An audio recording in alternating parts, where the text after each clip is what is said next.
ছমাহমান হ'ল এইটো শিঙৰি মণিপুখুৰী ঘৰামাৰা এইটো দলং হয়। এইখিনি এতিয়া মেম্বাৰ আমাৰ প্ৰেচিডেণ্ট ইমান দিনৰ পৰা এই দলংখন পৰি আছে ভাঙা চিঙা, মানুহ অহা যোৱা এক্সিডেণ্ট মাজে মাজে হৈ থাকে। সেইকাৰণে অনুৰোধ জনাওঁ যে এই ৰাস্তাটো অতি সোনকালে মেৰামতি কৰি দিয়ে।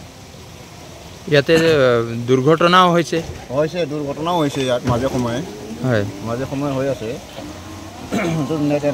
ৰাতি নেদেখে ফট কৰি আহি যায় দলংটো বেয়া আছে বুলি। আপোনাৰ 6 মাহ পৰা ওপৰত হ'ল এনেকা মানে ইয়াত ল'ৰা ছোৱালী আৰু গাড়ী চাড়ী ইমান আহে আৰু বাইক চাইক স্পীডত আহিলে ডাইৰেক্ট সোমাই গ'লেতো এইটো কোনে ৰিস্ক ল'ব আৰু এইটো বনাব লাগিব। আৰু মানুহ ডেইলি আপ ডাউন কৰি থাকে, স্কুলৰ পোৱালি ডেইলি এইটো ৰাস্তা কৰি আপ ডাউন কৰে। আৰু মুঠৰ ওপৰতে আমি চৰকাৰক এইটোৱে কওঁ যে এইটো দলং যিমান সোনকালে হয় ইমান সোনকালে বনাই দিব। এনেকুৱা অহা যোৱা কৰোঁ। কিমান দিন ধৰি হ'লতো এইটো 6 মাহ 7 মাহ হ'ল নেকি।